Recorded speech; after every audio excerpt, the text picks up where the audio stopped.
Okay, so the first thing we're going to do is we're going to talk a little bit about valence electrons.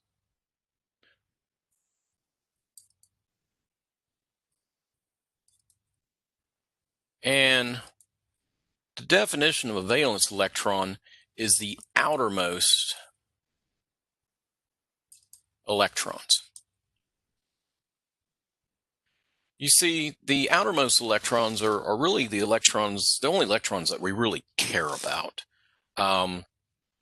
It's the only the electrons on the outermost part of the atom are the ones that are actually going to join together. They're the ones that are going to actually make the compounds. They're the ones that are going to be lost. They're the ones that are going to be gained. They're the ones that are going to be shared, the outermost electrons. Now, we need to be able to determine where are they and how many. So how many, let me fix that. So how many valence electrons?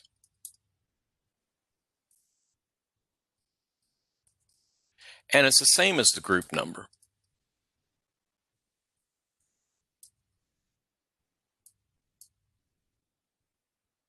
And it is definitely not total electrons.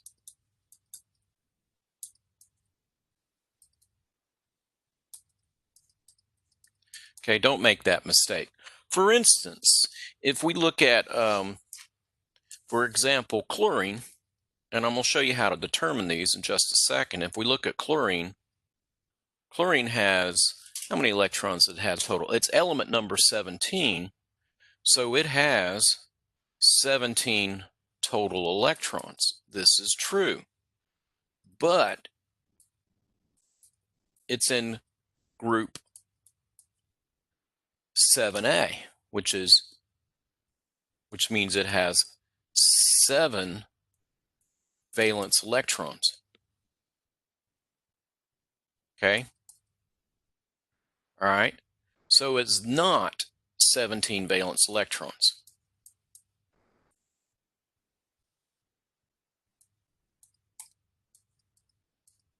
Okay? Now, let me show you all how to figure out how many valence electrons just by looking at the periodic table. You don't even need to look at the group number necessarily. What you need to do is you need to look at your periodic table. Let me go ahead and pull one up. And here's a periodic table.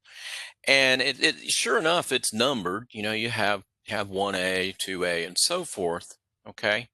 And you can see that, you know, right here, right there, and right there, and over here. And just ignore these guys. Ignore the transition elements. We're just going to focus on the A elements, not the B elements, okay? And so if you look there and you see, you know, where I pointed, you can see the group numbers. But it follows a pattern. And the thing about group numbers is that the pattern, that you're going to see some patterns on the periodic table, and we're going to be looking at the periodic table. The arrangement follows why it's arranged the way it is because of the way the element, the periodicity of the elements. So if you look at this though, it goes number of valence electrons, so we'll do valence, and it goes 1, 2, 3, 4, 5, 6, 7, and 8. And that's how you go. You go across the periodic table, skipping over the middle part. Just skip over that valley in the middle where we have the transition metals, and it goes 1, 2, 3, 4, 5, 6, 7, 8. So now the thing is that everybody in the entire column has the same number of valence electrons. So for instance, if we look at group 1A, everyone has 1 valence electron. If we look at group 2, everyone has 2 valence electrons. And if we look at group 3, everybody has 3 valence electrons, and so forth. Everyone underneath that column. Okay, so in my first example, for instance, with chlorine, you know, if you looked at it, you would say, well, it has 17. It has 17. There's that 17 up there, right? And that tells you that's element number 17 and has 17 protons, which means if it's neutral, it also has 17 electrons. This is true. But remember, we're talking about, when we say valence electrons, we mean just the outermost electrons. And the outermost electrons corresponds to the group number, just like I numbered 1, 2, 3, 4, 5, 6, 7, 8. And so just don't make that mistake. Okay, don't make that mistake, because it's not, for chlorine, it's not 17 electrons, it's 7. Okay, it's 7. And so we can take a look at any of these elements and say, you know, potassium has one, potassium K over here. How many valence electrons does it have? It has one, just one. Even though it has 19 total electrons, it has just one. How many does germanium have? Well, it has 4. How many does carbon have? It has 4. And so, even, I mean, when I look at these things and I'm looking at the periodic table, I don't even look at the group number. I just count across. I just go 1, 2, 3, 4, 5, 6, 7, 8. That's what I do. Okay, to get the number of valence electrons. So that's the valence electrons here now. So if we go ahead, I'm going to go ahead and close that and go back to my presentation here. So now you can see, you know, chlorine, if you look at your periodic table, it's in group 7A, so therefore it has 7 valence electrons. Okay, now what are we going to do with these valence electrons? Well, the most important thing is we need to be able to do something called a Lewis dot.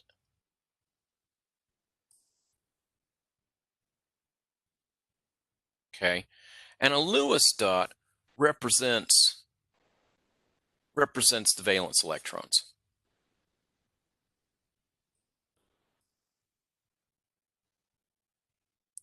And it shows possible bonds.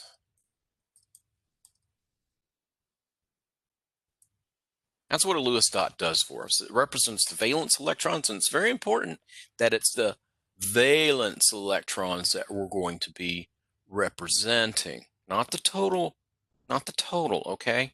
And so one thing we have to keep in mind is that it shows a maximum of 8 electrons. All right, if you're putting down more than 8 dots in a Lewis dot, you're probably trying to put down the total electrons, and we're only interested in the valence electrons. So how are we going to do this? So what we need to do is, first off, we have to find the symbol. All right, and so let's start with, let's say we start with carbon, and I wanted to do Lewis dot for carbon. All right, and we look on the periodic chart.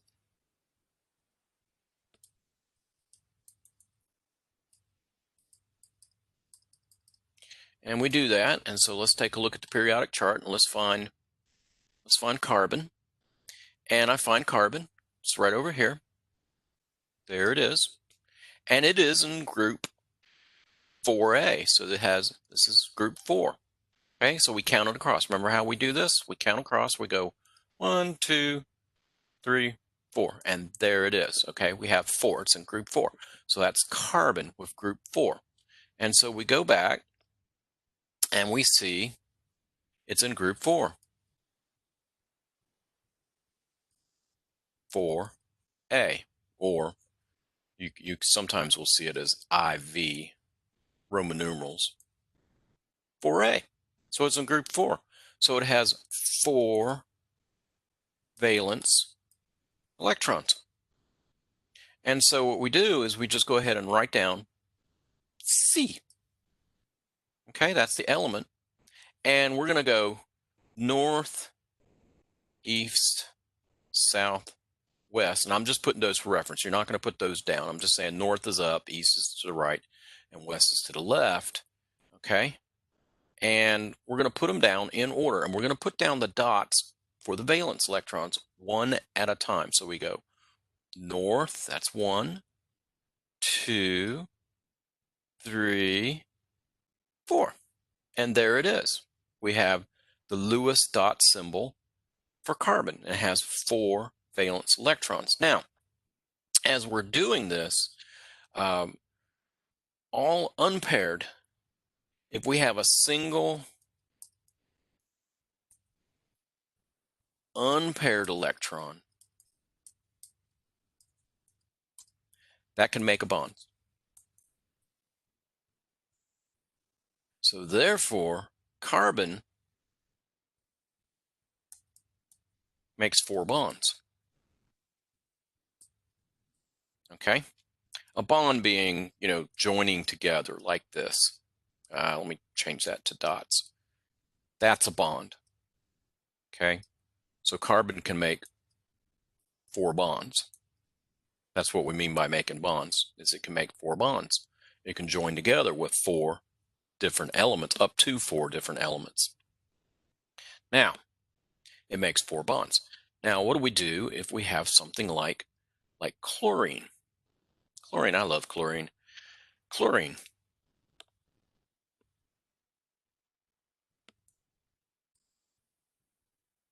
Oops. Let me make sure I'm spelling all right. Sometimes I do the European spelling, and I don't mean to. Yeah, it is spelled with an H. So we have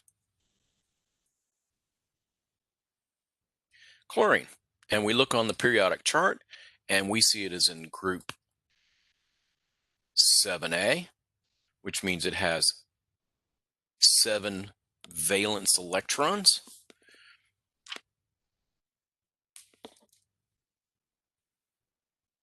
And so that means we have to put down 7 dots. Now, look, we got to be careful here. Remember I said we got north, east, south, and west, right?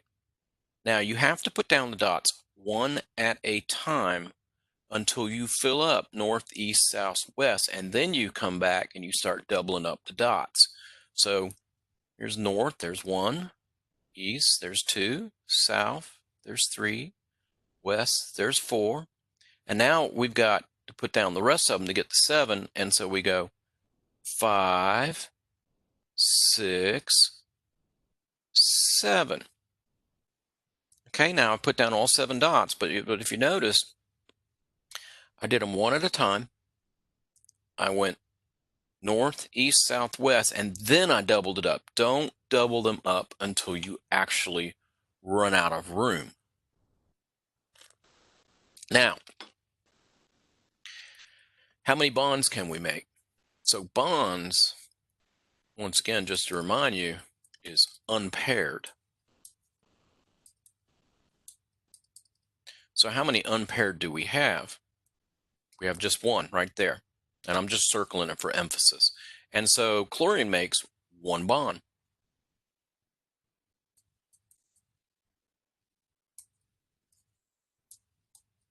All right. And so we can do this for a lot of elements. Now, there is one exception, though, of how we're going to do this. Helium, which is He, it's all the way in group. It's in group 8A, but it only has 2 electrons.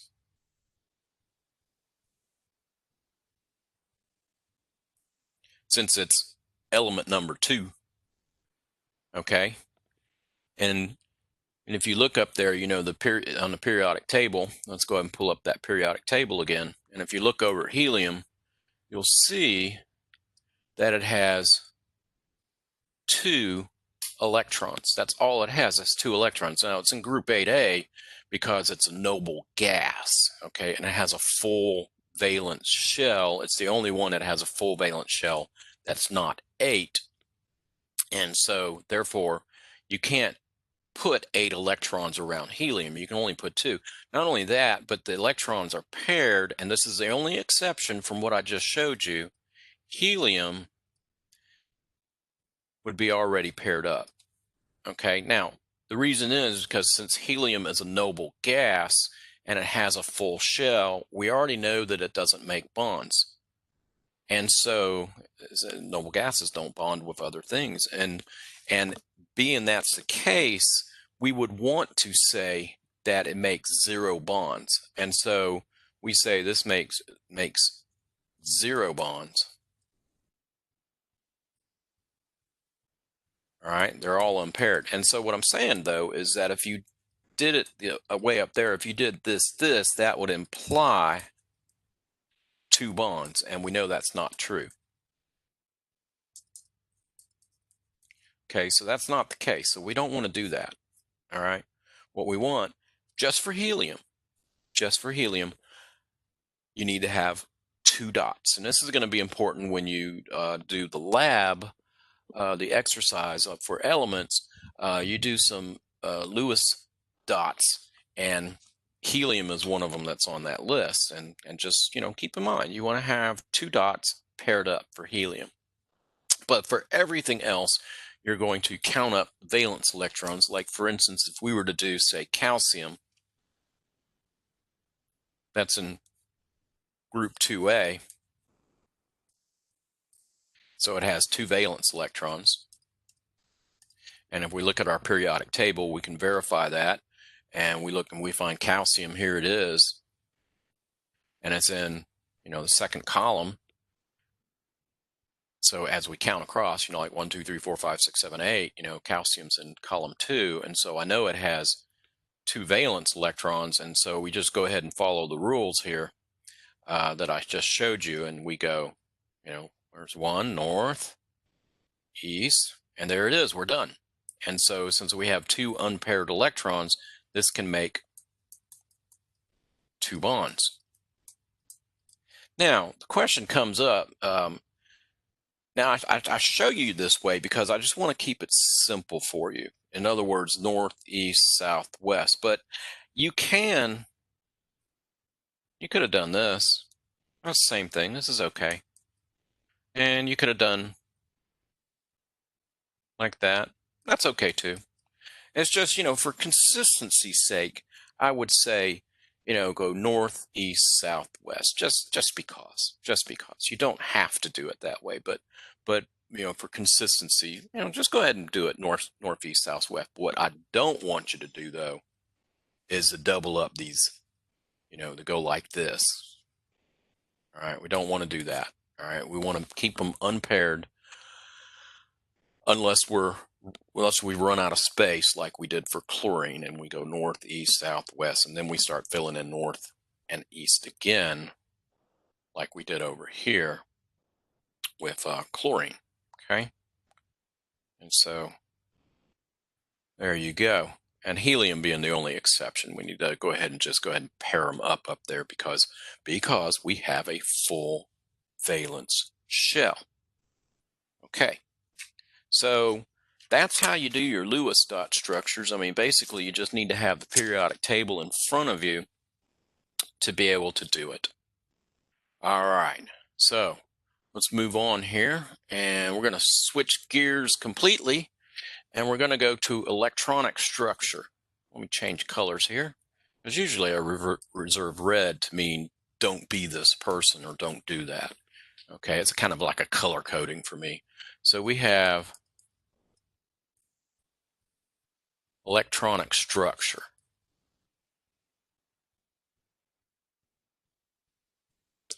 All right, now back in the day, we knew that we could take sunlight, and if we pass it through a prism, we would get colors of the rainbow. I don't have but 3 colors here, and you'd get different colors, okay? And you'd get red, orange, yellow, green, blue, indigo, violet, and this would be the colors of a rainbow. Matter of fact, I can use my rainbow pen for this one. The rainbow.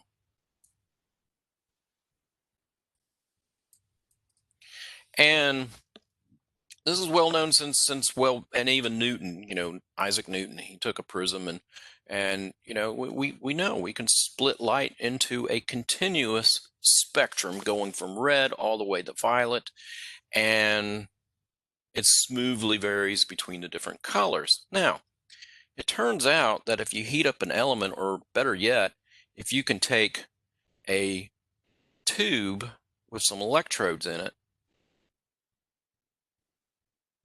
and you pass some electricity through it, that you'll get a particular color. And let's say we put neon in there. And neon, believe it or not, neon lights are red. Any other color is not a neon light. And so you get red light coming out, right? And by the way, if you did nitrogen, same idea. And this was discovered in the late 1800s, back when they could get, vacuums pretty good. And if you put a little bit of nitrogen in there, you actually get blue light. And if you did oxygen,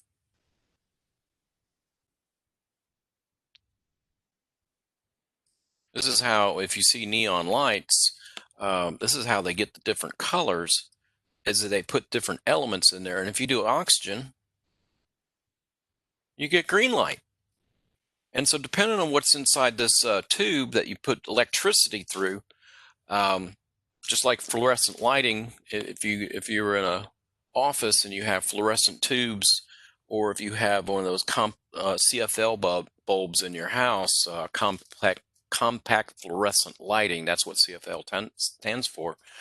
Those have mercury in them, and they produce ultraviolet light, and it hits something called the phosphor, and that converts it into white light for you.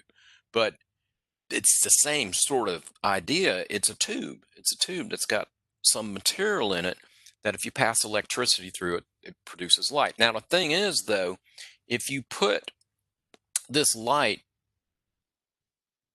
through a prism, it doesn't split out into just red light. You actually end up with what's called a line spectrum, and it looks like this. Well, let me just, you would get mostly red, but then you'd get a little bit of blue maybe, and a little teeny bit of green. Not very much. You see red because it's like dominant. It's got a whole bunch of red in there. Okay. Now, if we were to plot this on a graph, it would look like this. It would look like this right here, and we go red, green, violet. I might as well just go ahead and put in the rest of the colors. And if you were plot how intense it is, it would look like this. You would see a really strong line, a line as a matter of fact, around red, and then maybe you would see a very weak line around blue, and a really weak line around green, and maybe you would see two green lines, and maybe you would see a weak blue line, a stronger blue line, and another weak blue line, a triplet. But when you look at it visually yourself, you would only, your eyes would only perceive the red, but you split it out and there's nothing in between. There's nothing in between.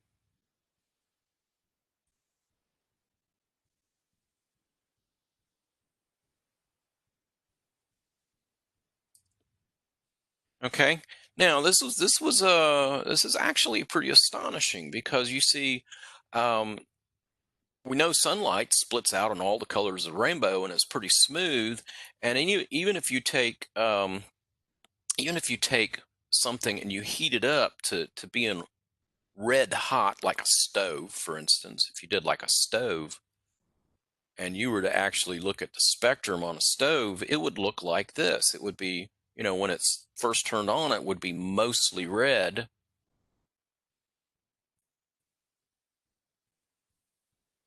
A hot stove top.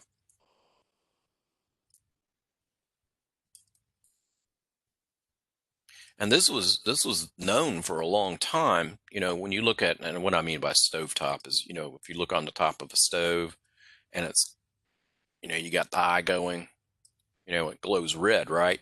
And so what do you see? You see mostly red, right? And it's continuous. This is called a continuous spectrum.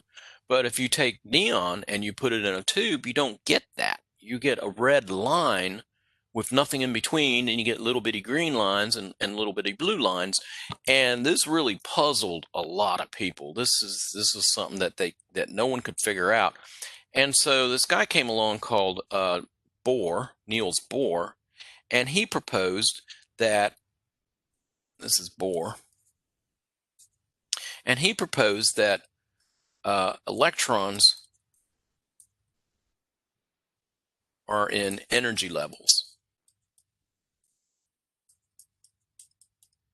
and they can only move between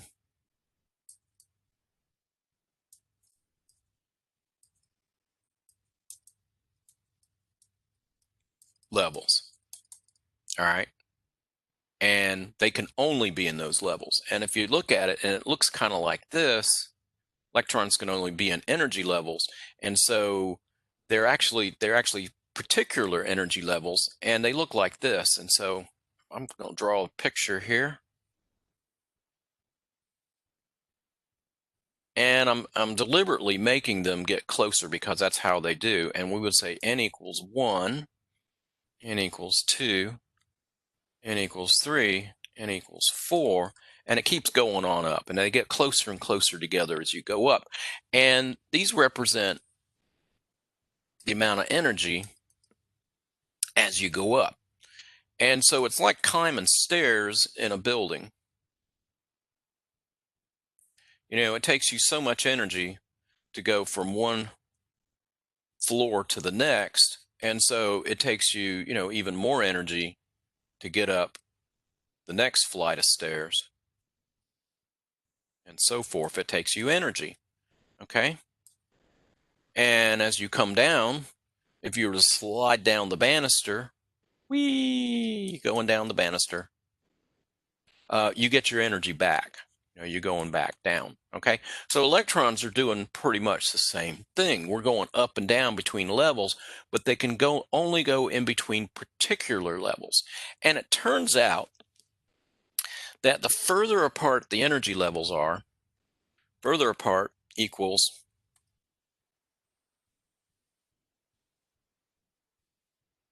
higher energy. Now, it's kind of like if you jump from here to there on the stairs, that's one set of energy, but it takes a lot more energy to jump to the second floor.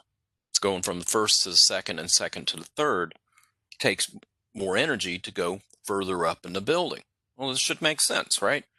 And it's the same thing here is if an electron jumps from here to there and comes back, you're going to get red light. And by the way, let me move back up here to my spectrum. Here we go. This is when you're to the red, this is low energy. And as you go to the blue, this is higher energy. Okay. So as you go to the red, we're lower energy. And you go to the blue or to the violet end, we're higher energy. And so when we jump from n equals 1 to n equals 2, this is going to produce red light, or it's going to absorb red light. This is where the color comes from. And let's say that we jump from 1 to 3. Well, this is going to head us out towards the blue end of the spectrum, and the next one up is green, and so you're going to get green light. And if you jump even further, this is an electron moving between the levels, you're going to get blue light. And so if you look at this spectrum again, what's happening here? Well, this one right here, well, that's going from n equals 1 to 2.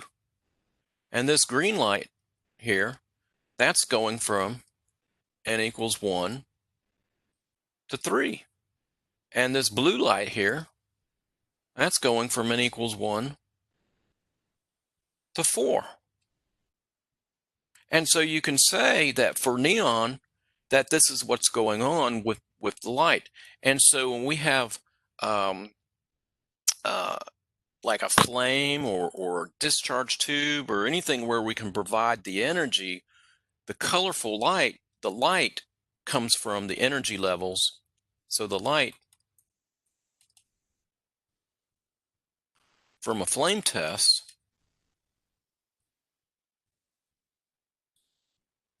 comes from electrons jumping from one level to the next.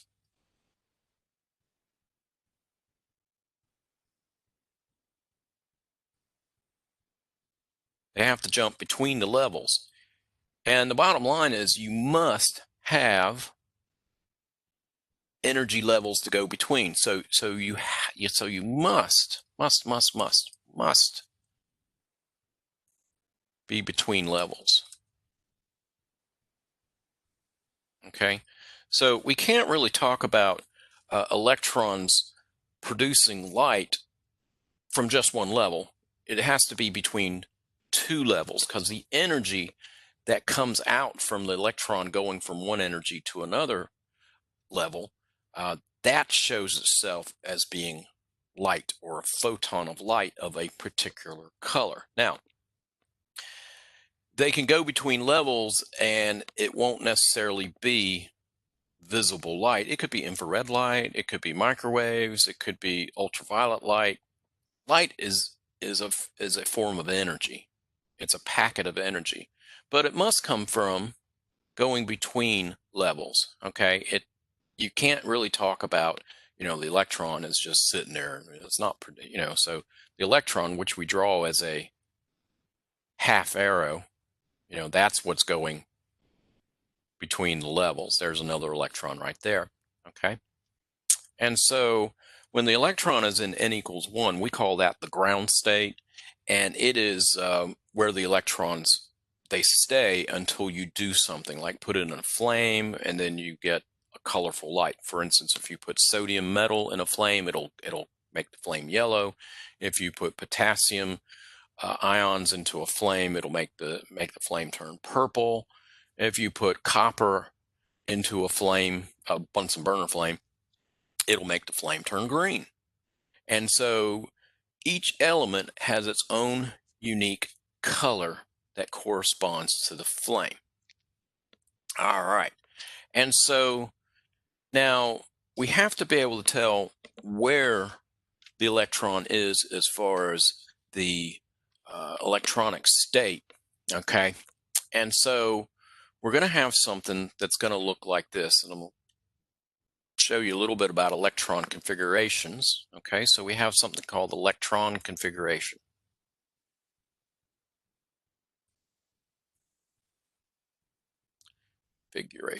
All right, electron configuration. And I'm going to say don't use the book.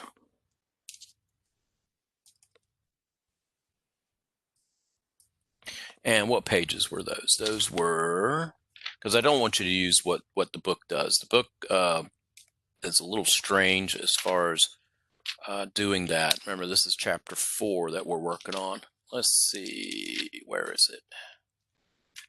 Do not use page 115 through 120. What is that? Through 120. Don't use 115 through 120. Okay, don't use it. All right. What they present in the textbook is not quite right. And so what we're going to do is we're going to do an actual electron configuration. We're going to have what are called energy levels and sublevels. Okay. And so in an atom, we have, of course, these guys right here, like that, just like we numbered it. And we have n equals 1, n equals 2, n equals 3, and n equals 4. And we're going to call the n number, we're going to call that the primary quantum number.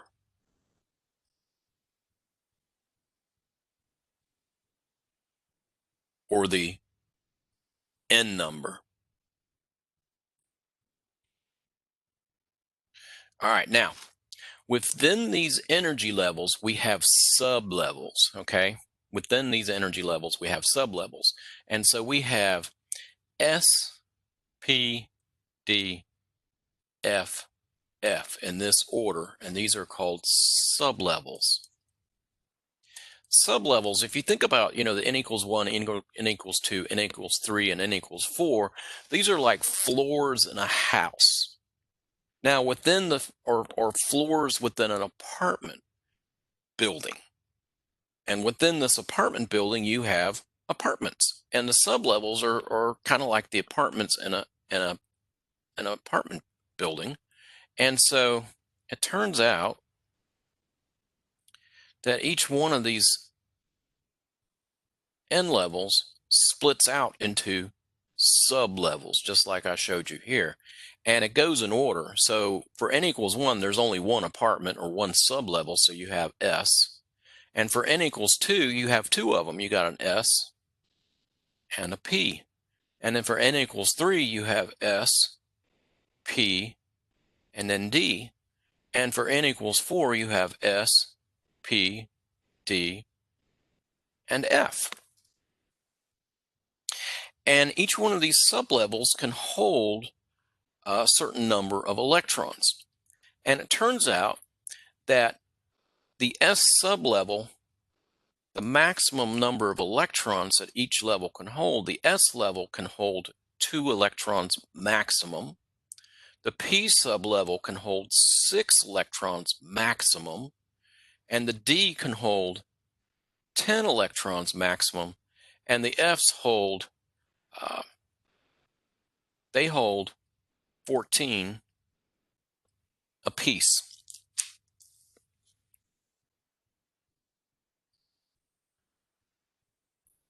They hold 14 apiece. Okay, now this is the maximum. They can hold, like for instance, the P, you could have 1 in the P level, you could have 2, you could have 3, you could have 4, you could have 5. You could have up to 6, but you can only have up to 6 electrons in the P sublevel. Okay, now within these sublevels, you have what are called orbitals. And orbitals are the shape. Believe it or not, atoms have shapes. And so S orbitals are kind of spherical. They look like balls. P orbitals look like a doubled up pair, just like that. D orbitals generally look like a doubled up pair. And F orbitals start looking like a chrysanthemum or a mum. Okay? And out of these orbitals, each orbital can only hold a maximum of 2, but there's one orbital. How many number of orbitals? Okay, with the s orbitals, you have 1 orbital total. P orbitals, you have 3 orbitals. D orbitals, you have 5, and the s's have 7 orbitals total. Okay, and just give you an example with the orbitals, let's take a look at you only have 1 orbital for the s's, but you have 3 for the p's, and so you have one that looks like that, one that looks like that, and one that comes in the board, out of the board. And with the d orbitals, you have 5 of them. They're doubled up.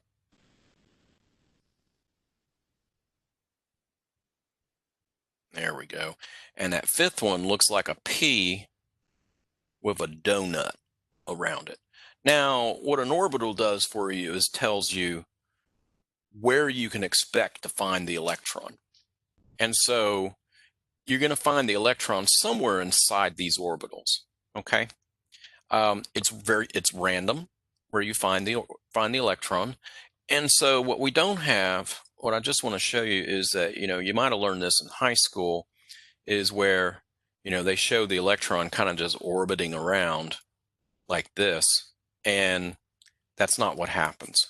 Okay, what happens is that you can find the electron somewhere inside of that orbital.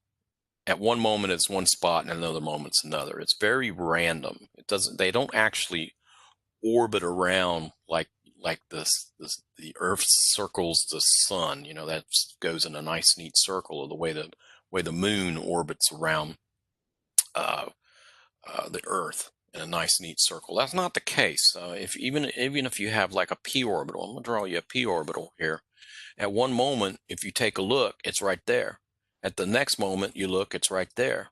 And you look again, and it's over here. And you look again, and it's over here. And it's just, and eventually, if you look enough times, you can see that it takes on where you can find the probability of finding an electron is going to be somewhere in that p orbital. This is a p orbital.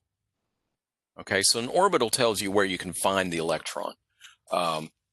The sublevel tells you where it is in that energy level. Okay, the sublevel, S sublevel has S orbitals. The P sublevel has P orbitals. The sublevel is an energy level. An orbital tells you where it's at. Okay, so don't get the two confused. All right, so that's what's going on inside of an electron, and actually molecules have their own energy levels as well. Okay, and they split out in different ways. So depending on what the atom is, depending on what the molecule is, the energy levels are going to shift around depending on what it is. Okay, there it is. So that's energy levels. Okay.